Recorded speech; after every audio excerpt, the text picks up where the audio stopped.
السلام علیکم، امید کرتا ہوں کہ آپ سب خیر خیریت سے ہوں گے۔ ناظرین، آج ہم بات کریں گے مونگ پھلی کے زبردست قسم کے فوائد کے اوپر۔ تو چلیے ویڈیو کو سٹارٹ کرتے ہیں، لیکن اس سے پہلے اگر ابھی تک آپ نے ہمارے اس چینل کو سبسکرائب نہیں کیا تو پہلے اس کو سبسکرائب کر لیں اور پاس ہی بنے بیل آئیکن پر لازمی کلک کیجیے گا تاکہ آنے والی ہر لیٹسٹ ویڈیو اور اس کا نوٹیفیکیشن آپ کو ملتا رہے۔ شکریہ۔ گرتے ہوئے بالوں اور بار بار ٹوٹنے والے ناخنوں کو غذا سے کنٹرول کرنا ہے تو مونگ پھلی کھایا کریں۔ ایسی کسی بیماری جس میں اینٹی بائیوٹکس لینے پڑتے ہوں، ان کے ضمنی اثرات دور کرنے کے لیے سادہ پانی خوب پئیں اور وقتاً فوقتاً مونگ پھلی کھایا کریں، یہ آپ کے لیے بہتر ہے۔ مونگ پھلی مقوی اعصاب ہے۔ مونگ پھلی دبلے اور کمزور افراد کے لیے بھی بہت مفید ہے۔ ذیابیطس ٹائپ 2 میں مونگ پھلی کا استعمال فائدہ مند ہے۔ مونگ پھلی کے استعمال سے انسولین کی سطح بھی برقرار رہتی ہے۔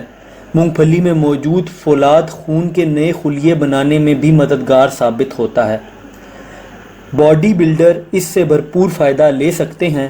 خارش ہونے کی صورت میں مونگ پھلی کا استعمال نہ کیا جائے تو بہت بہتر ہے۔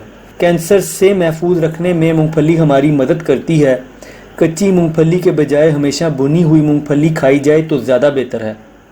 مٹھی بھر مونگ پھلی کافی ہوتی ہے، لیکن اگر آپ زیادہ بھی کھا لیتے ہیں تو آپ کا وزن نہیں بڑھے گا۔ مونگ پھلی میں موجود وٹامنز ہڈیوں اور دانتوں کو بھی مضبوط بناتے ہیں۔ مونگ پھلی میں ایسے اینٹی آکسیڈنٹ پائے جاتے ہیں جو غذائی لحاظ سے سیب، چقندر اور گاجر سے زیادہ ہیں۔ اگر آپ کے بال گر رہے ہیں تو مونگ پھلی کا استعمال ضرور کریں۔ حاملہ خواتین مونگ پھلی کھانے سے پرہیز کریں، الرجی ہونے کا خطرہ ہوتا ہے۔ تو یہ تھے ہمارے مونگ پھلی کے فوائد۔ امید کرتا ہوں آپ کو ویڈیو پسند آئی ہوگی۔ اگر ویڈیو پسند آئی ہو تو ویڈیو کو لائک کیجیے گا۔ اگر آپ کا کوئی بھی سوال ہو تو آپ نیچے کمنٹ کر سکتے ہیں، اور چاہیں تو اس چینل کو بھی سبسکرائب کر لیں۔